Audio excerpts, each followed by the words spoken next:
at Oldfield, which is the big sheltered housing unit, and we can't do that anymore. So we're looking at doing this instead. So lots going on.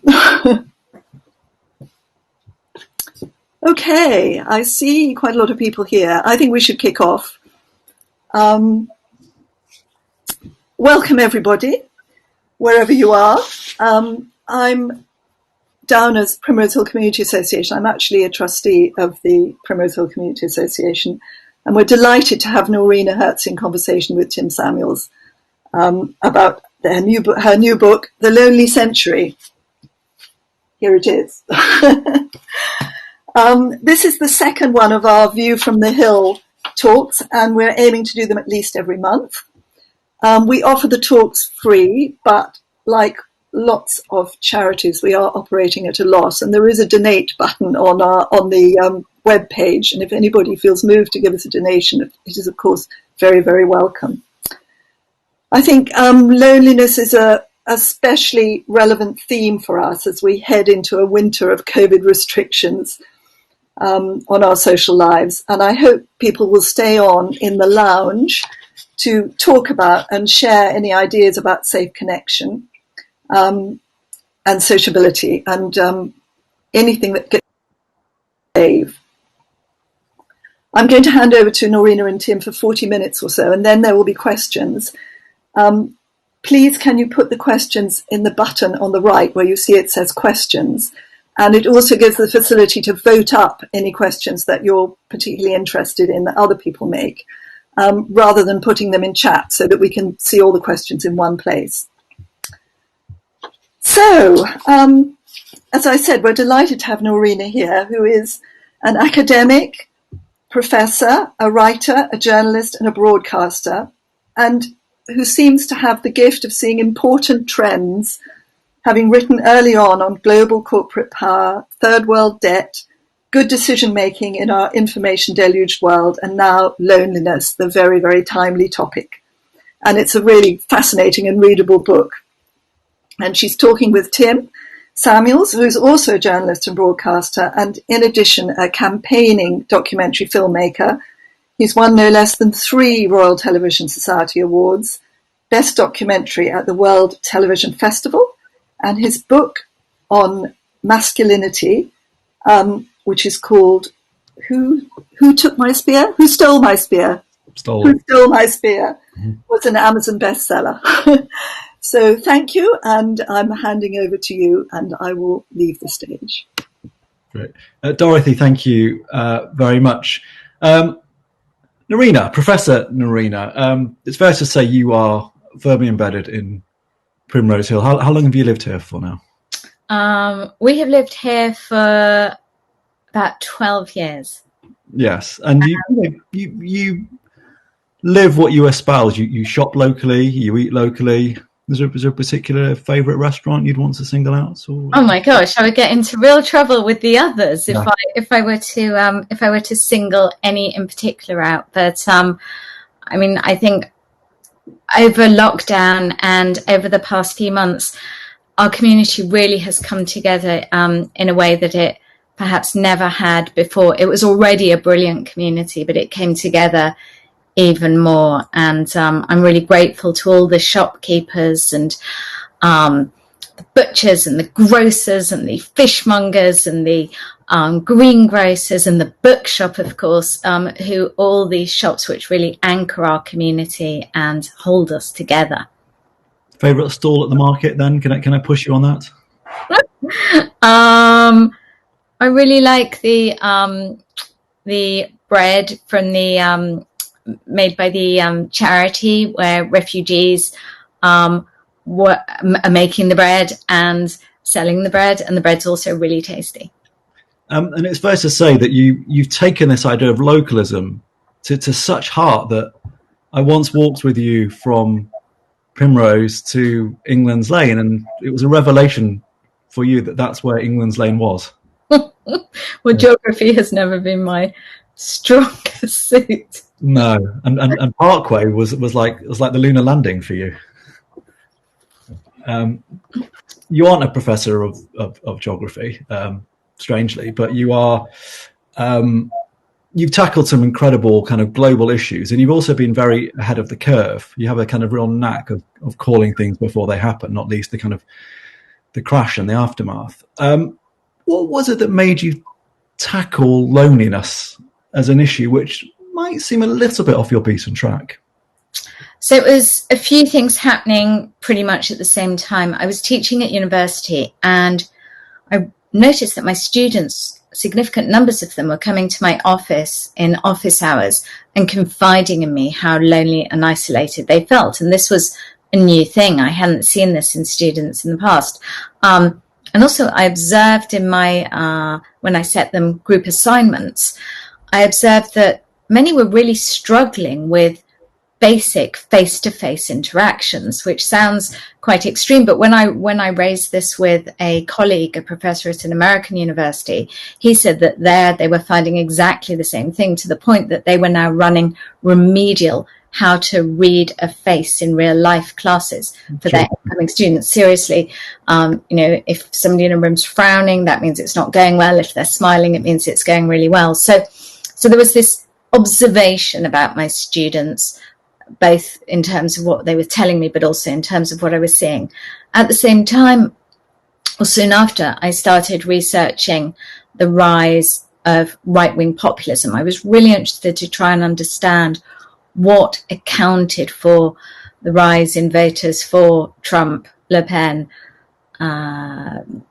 Salvini in Italy. And I started digging into the academic literature, but also hearing from right-wing populist voters across the globe.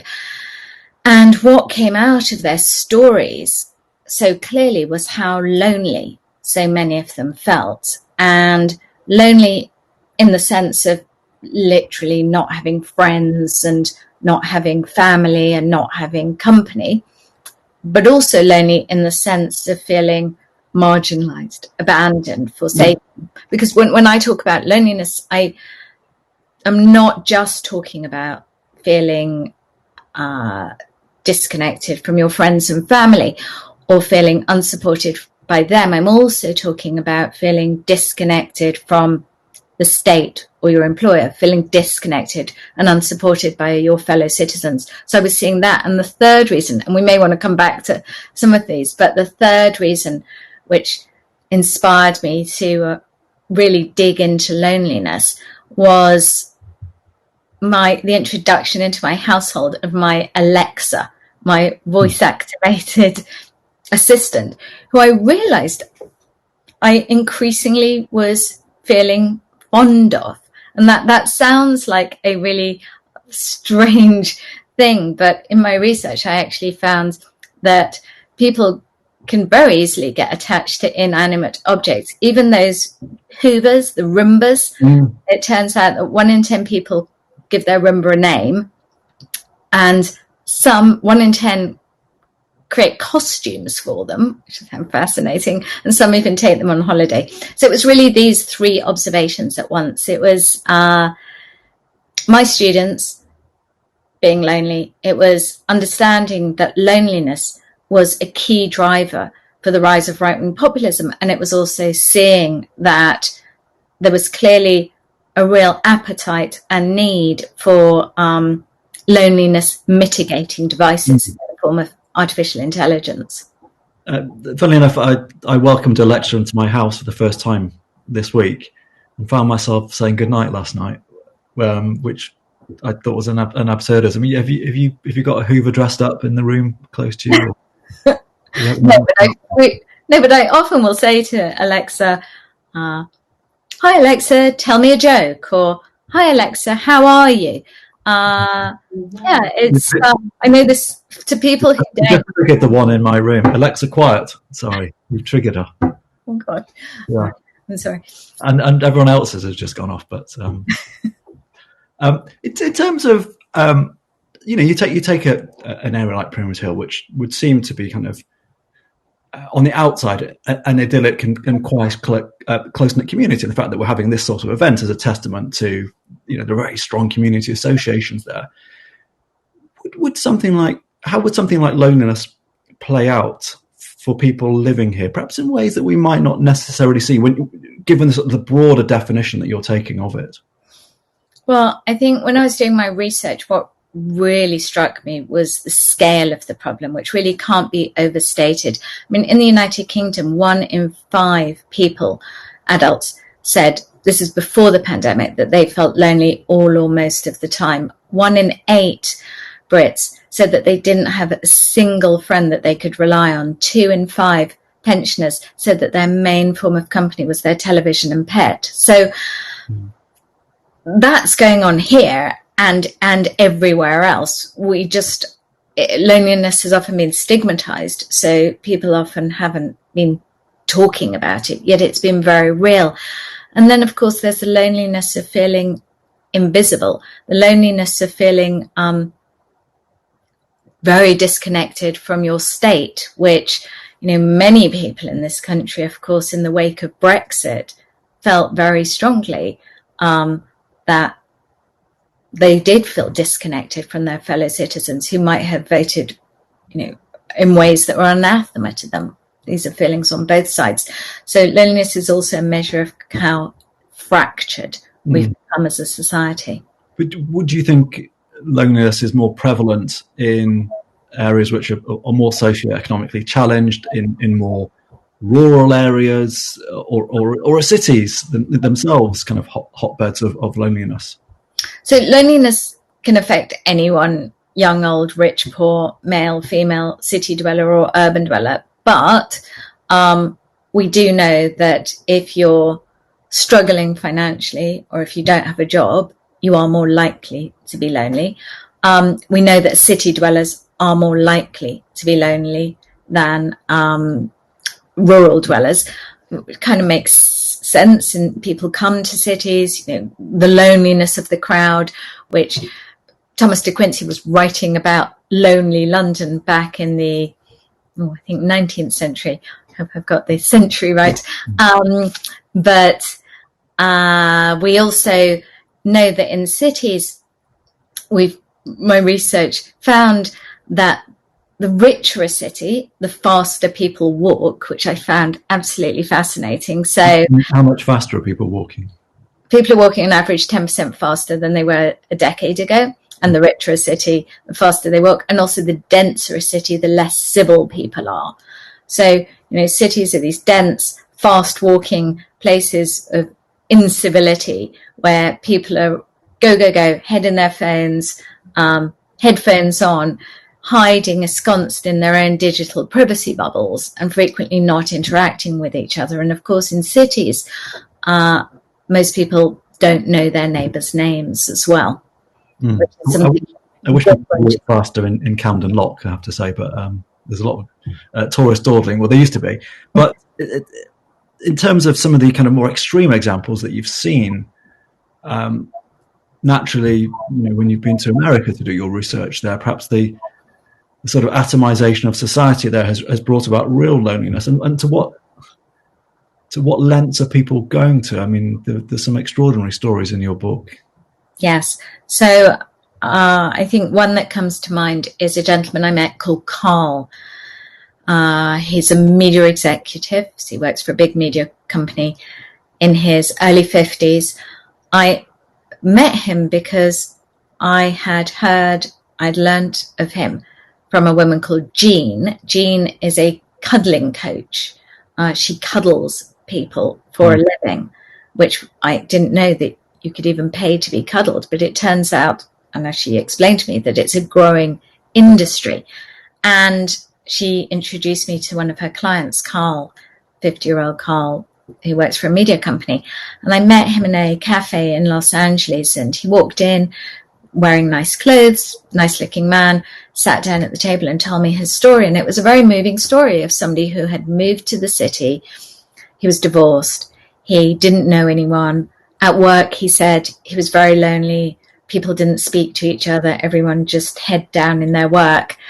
He'd tried dating online, but hadn't had really any success. And he just felt desperately lonely in this new city. And so he told me that he had started seeing Jean, the cuddler, And it had made a huge difference to his life. And I established this isn't something sexual. This is nothing untoward. She's really just holding him.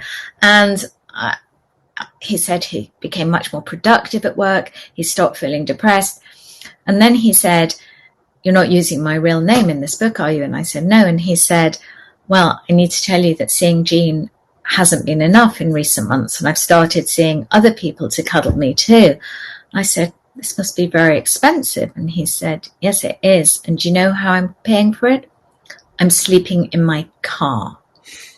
This is just off the charts. A professional man who's sleeping in his car, showering in the 24/7 gym, leaving his food in the fridge at work in order to pay for affection and intimacy. And that is such an extreme story, and yet it speaks to the loneliness that's so pervasive, that so many people are experiencing, especially now, of course, in recent months, given the pandemic and lockdown. I suppose the question is, sort of, why does this matter? What are the implications of this? And as you've hinted at, they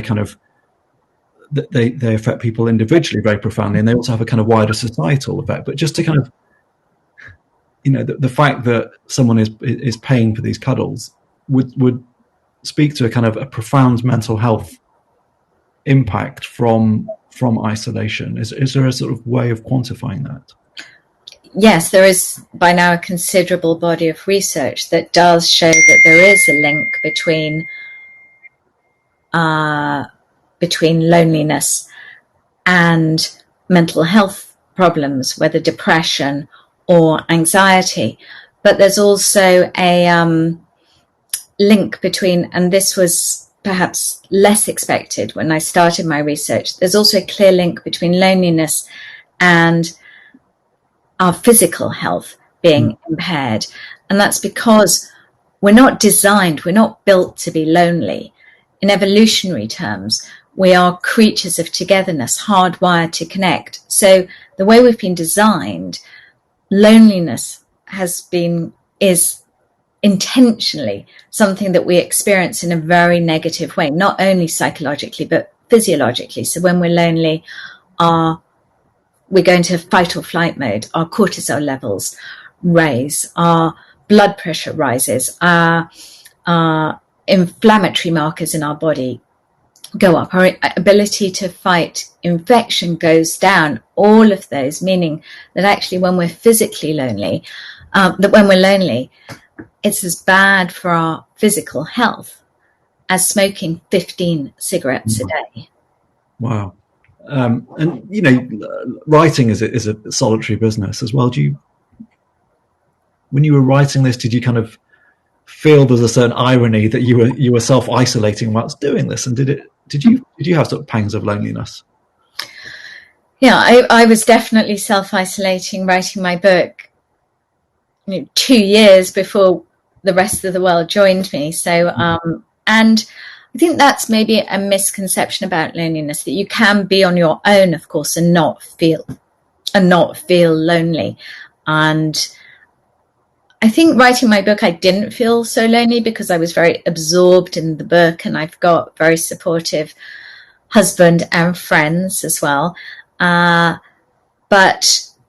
I have, of course, like other people, had periods of loneliness. And as a child, I had a very lonely year at primary school, when I was excluded by some of the girls. And actually that year was physically sick. A lot of the year had sore throats, had repeated flus, things that I now realize, were probably linked to loneliness. And then later in life, when I was working in the Middle East and working in Russia, I was often in very remote places where I did feel very much on my own. And nowadays, I think I feel lonely, probably more in the sense of feeling very disconnected from and uncared for by our government and state right now, especially when it comes to the decisions that they're making ostensibly in our name. And that feeling, that you feel that disconnection, as you have analysed, when wider groups of people feel that sense of loneliness or disconnection, that's a hotbed for breeding radicalism. And you said that was one of the kind of motivating forces that made you explore this. But when you look at the big trends around the world of sort of far right on the march, whether it's in Brazil or Trump or the Brexit vote, do you think that loneliness in its sort of broader sense is one of the factors driving those trends? I definitely do. Researchers from about 1992 found a link between people who felt socially isolated and people voting in France for Le Pen, for the head of Front National. And then later researchers also who looked at the link between social isolation, people who have friends, and political voting found, for example, in 2016 that Trump voters, as compared to Hillary Clinton voters, had significantly less friends, significantly fewer acquaintances, saw both of these less often, and were more likely to say that they only relied on themselves when they had challenges or things in need. So there is a body of empirical research to support that. I also heard from a number of right-wing populist voters in France, in Italy, in the United States, and their stories were very much stories of loneliness, whether it was Eric, the French baker, who told me about how lonely he would have felt had he not found community in Le Pen's Rassemblement National, or Giorgio, the small businessman from Milan, who told me about the community he felt at the dinners with fellow La Ligue voters, where they would sing traditional songs or think about, of course, the Trump rallies, the rallies that he was so desperate, of course, to get started again. These are really theatres of community where you have thousands of people chanting, wearing the same branded outfits, repeating each other in unison, and right-wing populists speaking to that kind of, I guess, bluntest form of loneliness and lack of community that clearly so many people are craving. Often people like Rusty, the railroadman in East Tennessee, people who maybe have lost their jobs or are no longer members of trade unions or are working in poor quality jobs where they don't have the camaraderie that they once had, but also right-wing populists speaking to the marginalization and the abandonment that so many people have been feeling over recent years. Le Pen and Trump both use the language, the forgotten people, saying that they will hear them. And many people have felt forgotten over recent years as inequality has widened and as for some groups their lot has worsened in real terms. And of course, but I just wanted to kind of make sure that, of course, the community that they offer is a very exclusive and excluding community, playing there to the fact that the lonely do tend to see the world as a more hostile, threatening place, and right-wing populists really play to that. Given that, Noreena, if lockdown to some extent becomes a sort of new norm, and it might carry on longer than we dare hope, it might not. Do you think that itself could become a radicalizing factor? Well, I mean, I think we're already starting to get a sense, worryingly, of perhaps the connection that we saw early on in the pandemic starting to splinter and fragment as people are starting to realize that the promise that we're all in it together is actually not the case. And clearly some groups are suffering much more than others, especially when we look on socioeconomic lines. And some groups are feeling, and these are often the groups who are feeling loneliest right now. If we look at who's really seen the greatest increase in loneliness over the past few months, it's been people on low incomes, and it's also been the young who are feeling disproportionately both blamed for today's problems and also in many of their minds penalised, both in terms of employment, but also, of course, for students in terms of the experiences they're having.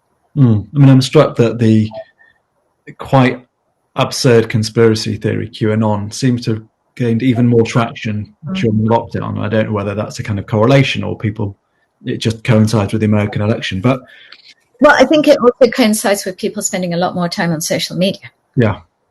Which, of course, is the breeding ground for conspiracy theories. Yes. You sort of, the picture you paint is that this is a fairly sort of modern phenomenon. And it seems to, and it very much goes against our kind of natural way of being. And just being alone triggers a sort of flight, fight reaction, which really just serves to reinforce how much of a sort of pack animal we are. But if you look back through history, do you think loneliness would have been present in people's lives? I guess I immediately think of perhaps, housewives who, were stuck at home and denied kind of economic opportunity, or maybe sort of factory workers who were in these kind of vast factories, or miners who couldn't sort of engage with people during the day. Do you think it's been something which has been manifest in different ways throughout history? Oh, I mean, undoubtedly. I mean, from Marx's alienated worker feeling disconnected from their employer, from the work that they were doing, from their fellow workers. Durkheim, of course, wrote about the enemy, this kind of collective sense of loneliness. So loneliness isn't a 21st century phenomenon per se, but I would argue that capitalism, or in particular the type of capitalism that really became mainstream from the 1980s onwards, neoliberal capitalism, a particularly harsh dog-eat-dog, hyper-competitive form of capitalism, has a lot to answer for why this is the loneliest century on record. Would you say that was the sort of the Thatcher Reagan years were the turning point for this? I think in modern times, for sure, because not only because with so much power was handed to the market, trade unions were dismantled, inequality started to grow, so markedly, so considerable numbers did feel marginalized and abandoned in economic terms, but also because of what we might think of as a neoliberal mindset taking hold across society. When the messages were, the cultural messages were things like greed is good, if you remember Gordon Gekko in Wall Street. Those were the messages of the 1980s, which really kind of then solidified in society, so that we became, to a large extent, competitors, not collaborators, hustlers, not helpers, hoarders, not sharers. And this sort of I first mindset was inevitably going to lead to a lonelier society. And you even see it with pop song lyrics. I was about to ask you about that, and you write that this permeates into pop music. Yeah, so even if you look at pop song lyrics, how they've evolved since the 1980s onwards, what you see is that there are far less songs with we, our, and us in them, and many more with first-person pronouns like I, but also me and my. Which is, a really extraordinary sign of that. So there's a kind of economic and societal shift that followed from the 80s. You've mentioned big tech as well. How much? I mean, it's getting feels like it's having a moment of reckoning now, and the US government are finally maybe sort of taking action against Google. How big are culprits are the tech companies when it comes to loneliness? I began my research feeling very agnostic about this, and I wanted to understand the role that social media was playing, if one at all. And I've come away from my research really clear that they are playing a huge part in today's loneliness crisis. even our smartphones themselves, so even without anything on them, are part of the problem. There was research done when smartphones were put on a table between couples, a series of couples. Even when they weren't turned on, even when they weren't being used, the couple felt less connected to each other and less empathetic to each other. But social media in particular has a lot to answer for in terms of making the world a more fractured, more divided, more polarized world. I mean, we know that for sure, but also in terms of making life feel very excluding for many, and especially the young.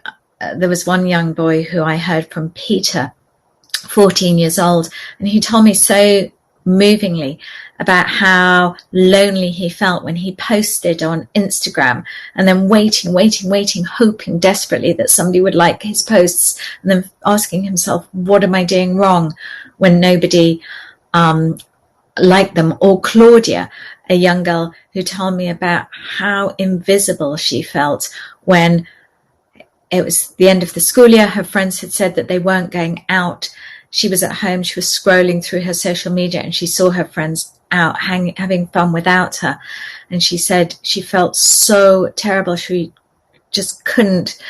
She hid in her room for a week. And whereas exclusion was always something, of course, that some children unfortunately suffered from at school, what makes it different today is that today the adults in their lives typically don't see it. So a teacher won't see it because it's not as simple as a child not being asked to sit with other children at lunch. A parent won't notice it because so much of their social lives are happening on their phones. The adult often isn't aware of the exclusion, and yet it's all too visible to their peers. And also social media really making the world a much meaner, hostile place for so many young people. 65% of young British adults have been bullied on social media. It's a huge figure. And in many ways, I think social media companies are the tobacco companies of the 21st century, which is why I really believe that they need to be regulated as such, and would go so far as to advocate banning addictive social media for those under the age of consent, for children. I think many might increasingly agree with you there. Would some, perhaps on the other side of the political spectrum, say that actually immigration has been a driving factor, not just for the migrants themselves, who obviously are leaving behind their communities, but having a community where it's less homogenous? Does that in some way start to drive loneliness? Well, it's definitely something that, of course, right-wing populists play to very effectively, because they will say to people feeling lonely, their message is often, well, it's those foreigners' fault. It's the outsiders' fault. And for the lonely who already are, when you're feeling lonely, you're already more wary of outsiders, such a message is likely to resonate.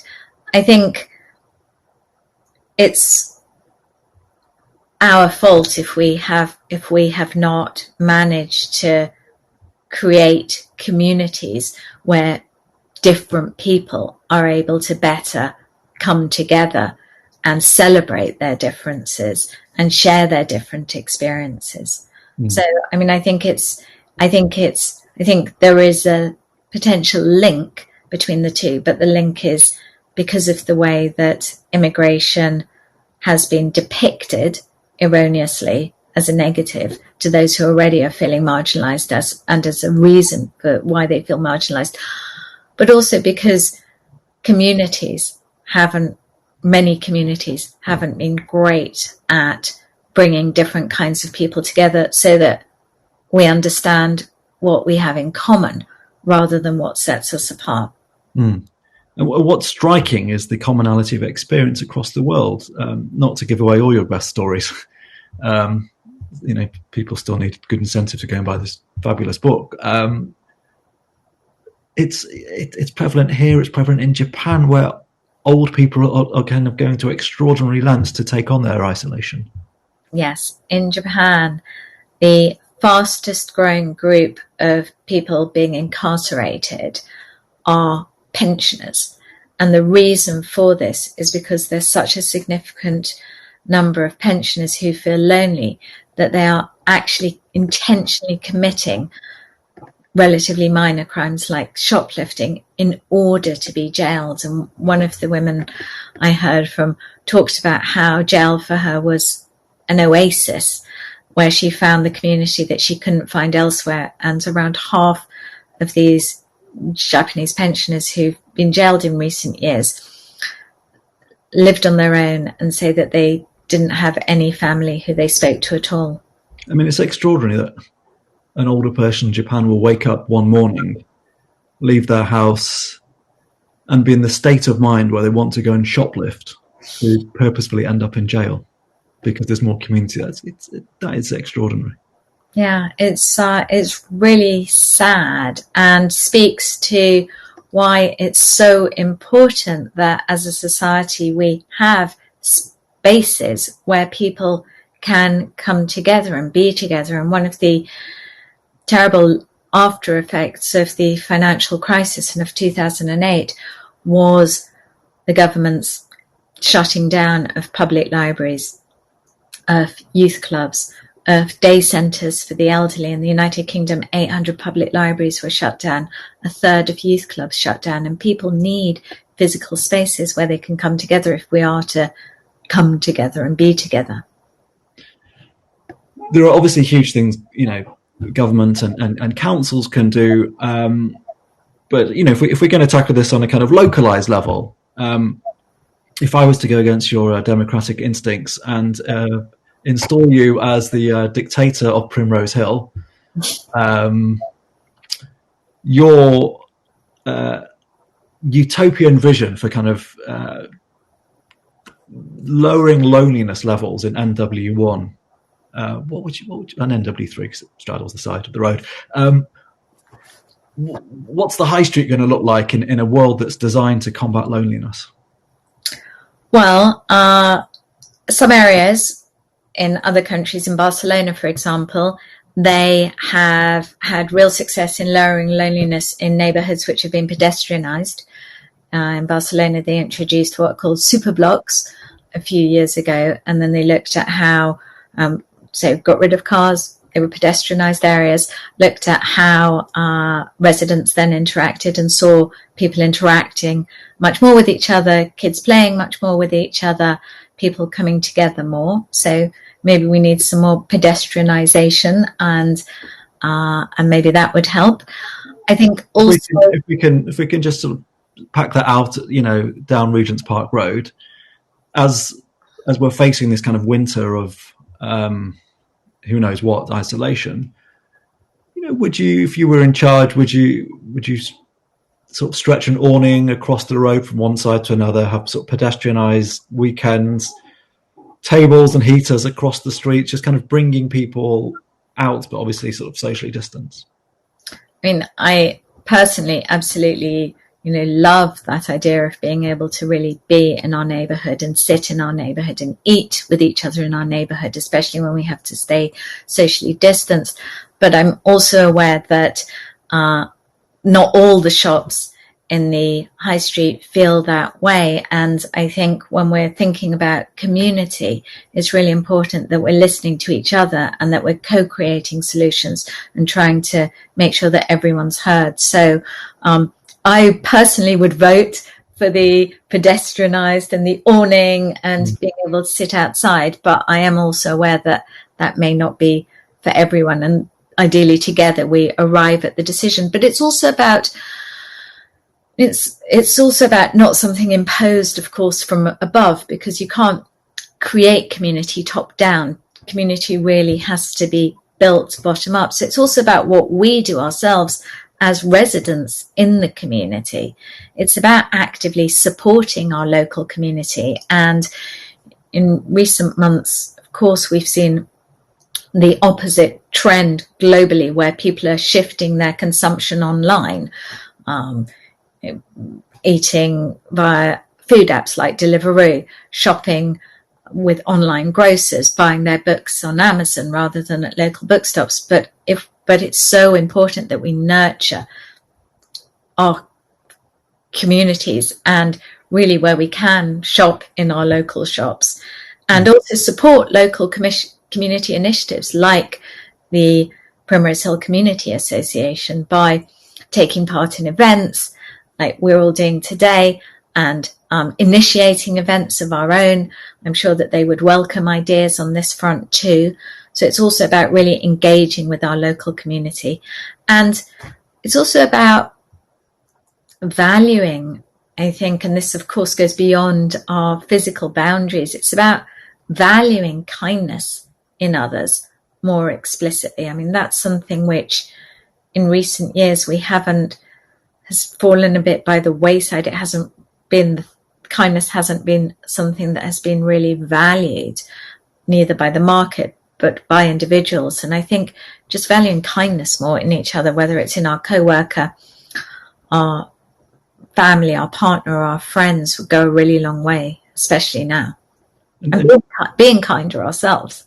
Could you marry that with the sort of street architecture, the street furniture of you write about benches which are designed to be hostile and sort of prevent people from gathering. How would your Primrose benches look in a world trying to bring people together? So there is the antithesis of this, which is the Camden Bench, which is a bench actually designed so that homeless people can't sleep on it, and so that undesirables don't converge there. And actually, if you look around London or any city, you'll see, once you're attuned to it, you'll see countless examples of spikes and even lights. One mall has lights which make teenage skin show up acne and pimples to dissuade teenagers from hanging out there. So, cities are hotbeds of what I call a hostile architecture. And yet I would like there to be more happy to chat here benches, which is in Primrose Hill. This is an idea that a woman in Wales actually started when she realized that there were people who would like company and would like to speak to people, but it's not done to just approach a stranger. So she came up with an idea that she would put little laminate signs on benches in Cardiff around where she lived, and they said happy to chat, and that if you sat on that bench and somebody saw you sitting there, they'd know that you were happy to chat, and they could sit down and chat to you too. Benches are quite long, so I think in terms of social distancing, physical distancing, they might well fit within the guidelines. So maybe it's something we could even start in Primrose Hill now. The Noreena Hertz happy to chat here benches on Primrose Hill coming soon. Noreena, I think it's time we opened it up to everyone who's watching, and people have some questions and maybe some suggestions as well as to what local measures could be implemented. You answered in a very political and sensitive manner around the kind of the giant Bedouin tentisation of Regent's Park Road. Perhaps other people are pro that, some might not be. So to go to a question then, let's say part of loneliness is the undervaluing of care of all kinds, undervaluing in money and in status. Your comments on that? Yes, this is something that I've been thinking about for a really long time beyond this book. But in researching this book, so in terms of money, I looked at jobs that specify in job descriptions on a leading jobs website, qualities like kindness, caring, so jobs that were actively looking for kind people, caring people. And I compared that to the average wage on the website. And sadly, but perhaps not surprisingly, jobs that specify kindness and careness actually pay below average. So that was pretty depressing. But also, yes, carers have lacked status in society for considerable time. Caring professions, typically more female, have been viewed as lesser jobs traditionally. Obviously, that shouldn't be the case. And whether we're talking about carers or teachers or nurses, I mean, obviously, these are people who we all desperately depend upon, and valuing carers more is really important. And it's really, it was wonderful that we were clapping for carers, and it really brought us together when we clapped for the NHS on Thursday nights. But really, we need more cash for carers too, and government has a real role to play there. In terms of the sort of companies valuing kindness, another question sort of touches on that. You describe a company which actively rewards kindness. Can you say more about that, and does it feel manipulative? Good question. So this is Cisco. It's a very big American technology company. And what I learned was that they have a scheme whereby anyone in the company, so from the cleaner to the receptionist to the CEO, can nominate anyone else in the company for being particularly helpful, kind, collaborative. And the person nominated receives a cash bonus of between $100 and $10,000. And what would you have to do for 10,000? You've got to be incredibly kind. Yeah. Incredibly helpful. Really got to go out of your way. And speaking to staff there, it really seems the staff there are not cynical about it at all. Like, they really value it, and they say it speaks to the culture of the company. And interestingly, that company was voted the best company in the world to work for last year. So I don't see it as manipulative. I think kind of any nudges that help incentivize kind and caring behavior should be welcomed. And I also think that it's a company saying, actually, we do value this, and we're actually showing you that we value it in this very demonstrable way. It's not just equivalent of servers in American restaurants being more friendly because it's a tip-based culture. This is something which does feel sort of rooted in higher purpose. Well, it's not just somebody saying something nice. I mean, it's people who are actually behaving in a nice, kind, helpful, collaborative way. And so I don't think we should be cynical about it. Okay. I'm not cynical about it. Okay. Of course, the government has appointed a Minister for Loneliness, and it's currently, according to the questionnaire, Baroness Diana Barron. I think you've engaged with her whilst you've been releasing this book. Any idea what she's planning, how she's trying to tackle loneliness? Well, I think this government is, the main things they seem to be doing to date is providing some funding for some organisations who do things in the community, bringing people together. So some charities, giving some money to some charities who are actively engaged in bringing different people together, like, for example, the Shed groups, which bring together men to do DIY type things together, to bring people together. I think that's what they're mainly doing. I think, given the scale of today's loneliness crisis, the monies putting into loneliness are clearly very insignificant and not substantial. In Norway, interestingly, the government recently announced that in the 2021 budget, they were going to put in a significant new amount of money specifically to address the isolation and loneliness that had arisen over the past few months. So I think we could be doing much more in that front when it comes to money. But it's also what I think the government here, I feel the government here is stuck perhaps in the old big society kind of vision of addressing loneliness, which isn't to dismiss the role that we all can play and the important role that local charities, of course, are playing.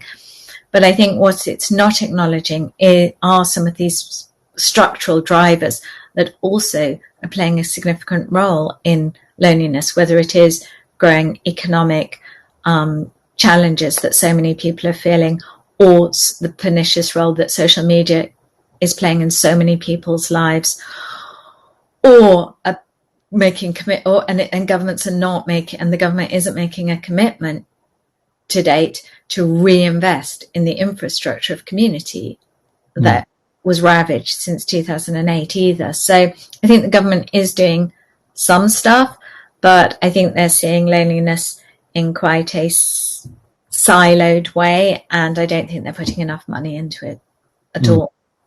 New Zealand, which is every liberal's new favourite country these days, they've also tried to act less in that siloed way and kind of have a sort of bigger picture on this.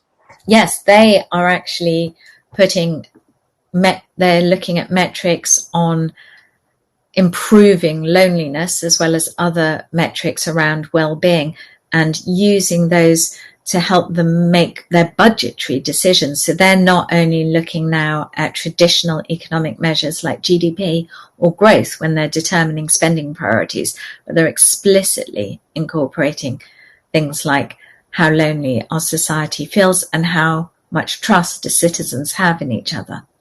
Another question. Are there any pros to social media? Can it be used for good? How so?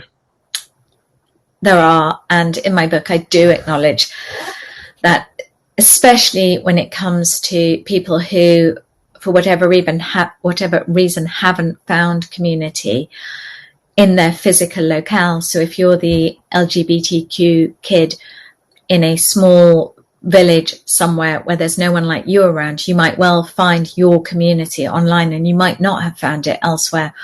Or if you're the migrant worker working in the UK wanting to stay in touch with your family, Facebook could be the best way of staying in touch for sure. So there definitely are cases, and often for people with disabilities or illnesses, Facebook groups can be a place where you find community too. So when I'm talking about the pernicious nature of social media, I am, of course, acknowledging that there are ways that it can be used in a very constructive way. And yet what we see is that the research is quite clear that on balance, so net, on average, it's a force for ill rather than good. And they actually there was a big experiment that Stanford University did recently where they got 1,500 students to stop using Facebook for 2 months, and they looked at what happened to them.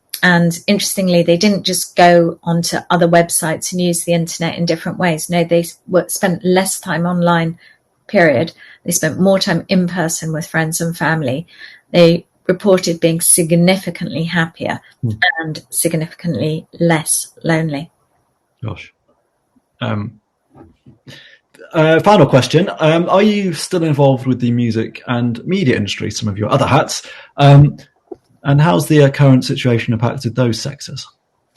Well, I am still involved in music, and one of the really interesting observations from music, which I found very interesting, was that how there was a real rise in people's appetite for nostalgic, comforting music during lockdown, with people really going back to the music of their youth and the kind of more anthematic music perhaps of the past. And I found that a really interesting trend. Of course, music is suffering right now, as are all forms of live entertainment, in terms of people being able to go to gigs or go to theatre, of course, or even go to cinemas. And that is a real loss that people are feeling very profoundly, because we know that physically coming together with people creates a sense of collective effervescence that, however much we try, and I'm so grateful that at least we have Airmeet and we can virtually be together today, but we know in our heart of hearts that it's it's lesser than being together in person. And music, of course, as other forms of live entertainment, is suffering from the inability to do that right now. And it's fair to say your book's making global waves, but bit frustrating that you can't kind of go on your book tours abroad? You can't be going around TV studios. You can't be off to South Korea, Norway, whoever else is demanding your attention. Yeah, one of the lovely things about being an author normally is that your book comes out in different countries, and then you go to the countries and you meet the journalists and you speak to the readers and you go to literary festivals there, and it's a very communal experience. And that isn't happening right now, but I hope that come the paperback versions it will be. But I can see that another question has popped up, Tim. I don't know if you've seen it, which has 5 upvotes. So I think we need to make sure that I've managed to completely miss that. So there we go. Well spotted. I was just thinking I might need reading glasses, and that pushed me over the edge. In your research, Noreena, what story or initiative has given you the most hope that loneliness can be tackled successfully? What was the most powerful example you saw? Wow, that's a great question. And my book, just to reassure you, is full of hope and full of inspiring stories and full of things that we can do individually and collectively. I think thinking about the subtitle of my book, which is Coming Together in a World That's Pulling Apart, I think one initiative that really spoke to me and that I found really very profound was one that took place in Germany. It was begun by a newspaper there, Die Zeit, who had got increasingly concerned about growing polarization of political debate in Germany, the increased fracturing of the nation politically. And so they decided to come up with this scheme whereby they would match people of different political persuasions and a kind of political Tinder, they called it in-house. And thousands of people applied to take part. And then you were literally matched with somebody who lived within a reasonable mile radius and then charged to go and meet them in person for 2 hours. And so they had anti-immigrant people meeting with refugees. They had people who were lamenting the end of the Deutschmark meeting up with staunch pro-Europe people. They had CEOs meeting with factory workers. They had trade unionists meeting with bankers. And across the country, these different kinds of people met up just for 2 hours. But even in that short space of time, the results were really astounding. When they surveyed participants afterwards, the results were overwhelmingly clear that people felt much more that they would welcome someone like that into their social circle. They felt much clearer about what they had in common. Often it was concerns or joy around their families.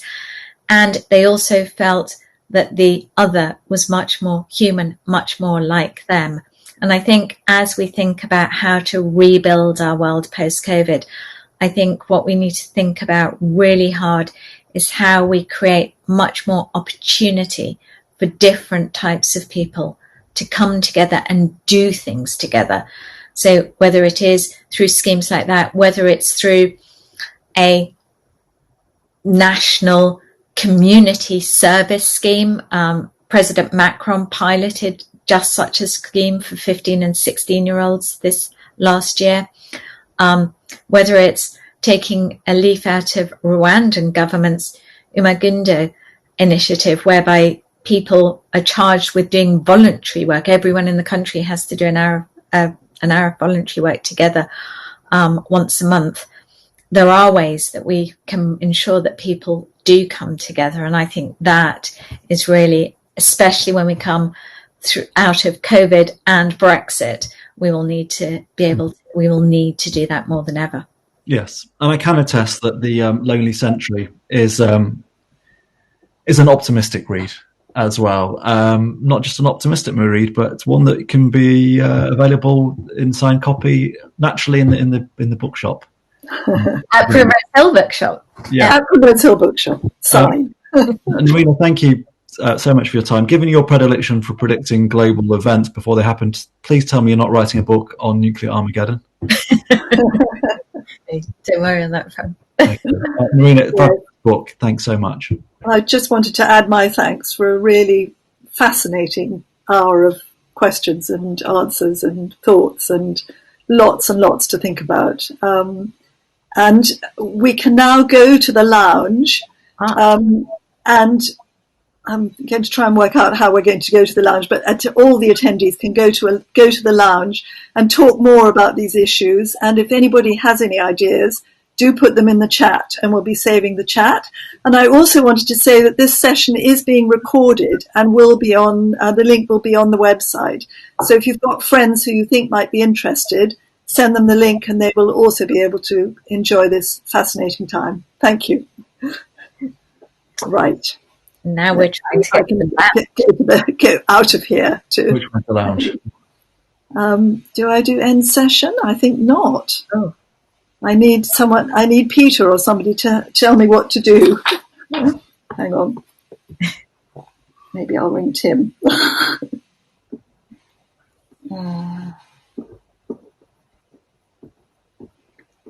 I know it's very nice because there is this lounge and you can. Yes, we were in it earlier on. Let's see how we get into it. Hang on. Very luxurious. Lovely. So how do I have to go into the lounge? I can't see. Hang on. If I go end session, what happens? Are you sure you want to end the session? You will stop streaming? No, I don't think so. How did you do it last time? Dear, oh dear. More options. Sessions, hang on. Speakers. Exit. Oh, no, I don't want to do that. You start reading from your book? Oh. Peter is saying yes, just end session and we end will session.